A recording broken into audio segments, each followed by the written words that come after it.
हरियाणा सरकार स्वदेशी के प्रति लोगों को जागरूक करने के उद्देश्य से स्वदेशी महोत्सव का आयोजन कर रही है।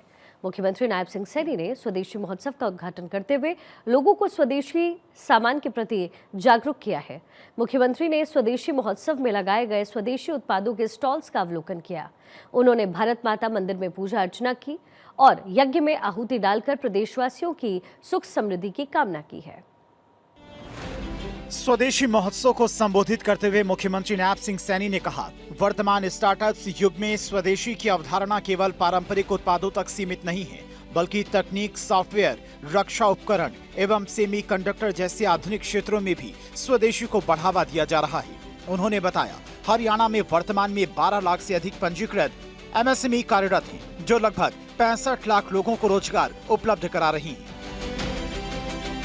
हरियाणा में 12 लाख से अधिक पंजीकृत MSME जो 65 लाख से अधिक लोगों को रोजगार प्रदान कर रहे हैं।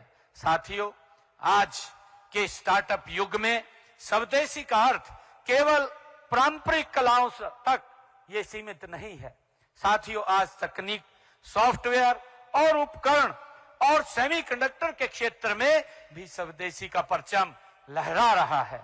साथियों, मैं प्रदेश के युवाओं से ये आह्वान भी करता हूं कि जब आप जॉब सीकर बनने के बजाय आप जॉब क्रिएटर बनने का साहस जुटाएं, इसके ऊपर गति से आगे बढ़ें। साथियों, हरियाणा सरकार आपकी उद्यमशीलता को पंख देने के लिए हर कदम पर आपके साथ कंधे से कंधा मिला करके खड़ी है। हमने मुद्रा योजना हो, स्टैंड अप इंडिया हो या MSME के क्षेत्र में विशेष सब्सिडी की सरकार के द्वारा व्यवस्था हो। जब आप स्वदेशी तकनीक का विकास करेंगे तो आप केवल एक व्यवसाय नहीं करेंगे, बल्कि आप भारत को विश्व गुरु की दिशा में एक ठोस कदम आप रखेंगे। मुख्यमंत्री ने कहा कि प्रदेश में रोजगार देने वाला युवा वर्ग तैयार करने के उद्देश्य से हरियाणा राज्य स्टार्टअप नीति 2022 लागू की गई है। इसके सकारात्मक परिणाम स्वरूप हरियाणा आज देश में स्टार्टअप की संख्या के आधार पर 7वें स्थान पर है। वर्तमान में प्रदेश में 9,500 से अधिक मान्यता प्राप्त स्टार्टअप्स कार्यरत हैं। मुख्यमंत्री ने जानकारी दी कि स्टार्टअप्स को वित्तीय सहायता प्रदान करने हेतु 2,000 करोड़ रुपए का फंड ऑफ फंड्स स्थापित किया गया है। हम स्टार्टअप्स को वित्तीय सहायता प्राप्त करने के लिए 2,000 करोड़ रुपए का फंड ऑफ फंड्स मैंने अभी अपने बजट भाषण के अंदर पिछले बार उसके अंदर कहा था कि हम इसको स्थापित करने जा रहे हैं और इससे हमारे युवा बिना किसी वित्तीय चिंता के अपने आइडियाज पर वो गति से काम कर सकेंगे। साथियों, हमने राज्य को देश का नंबर 1 स्टार्टअप हब बनाने का संकल्प हमने लिया है।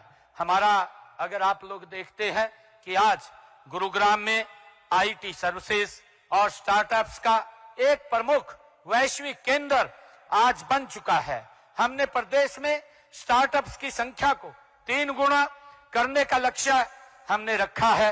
हाल ही में हमने 22 स्टार्टअप्स को 1 करोड़ 14 लाख रुपए की वित्तीय सहायता भी देने का काम हमारी सरकार ने किया है। मुख्यमंत्री ने कहा कि प्रधानमंत्री के द्वारा वर्ष 2030 तक $5 ट्रिलियन की अर्थव्यवस्था का लक्ष्य निर्धारित किया गया है। ये लक्ष्य तभी पूरा होगा जब गांवों के कारीगर, स्वयं सहायता समूहों की बहनें और सूक्ष्म उद्यमी विकास यात्रा के सक्रिय भागीदार बनेंगे। उन्होंने कहा कि जब कोई महिला सिलाई, डेयरी या हस्तशिल्प का कार्य शुरू करती है तो वो केवल आजीविका नहीं बल्कि समाज का भविष्य गढ़ती है।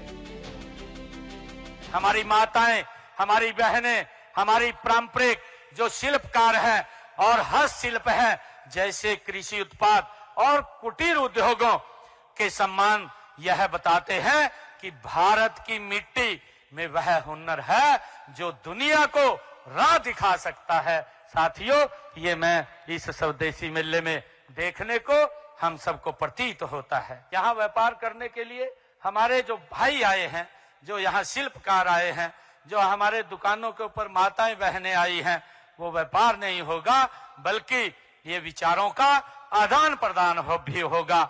यहाँ सांस्कृतिक कार्यक्रमों के माध्यम से हमारी एक भारत श्रेष्ठ भारत की छवि भी इस मेले के अंदर वो देखने को हमें मिलेगी। मुख्यमंत्री ने इस अवसर पर 5 स्वदेशी वस्तुओं को धारण करने और 5 विदेशी वस्तुओं का त्याग करने का भी संकल्प लिया।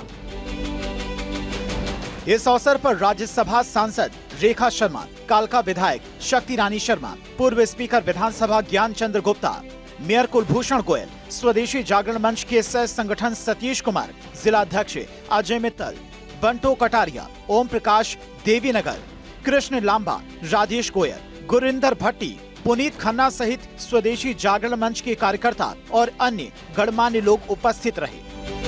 चंडीगढ़ से डॉक्टर थानेश्वर शर्मा की रिपोर्ट, भारत 24।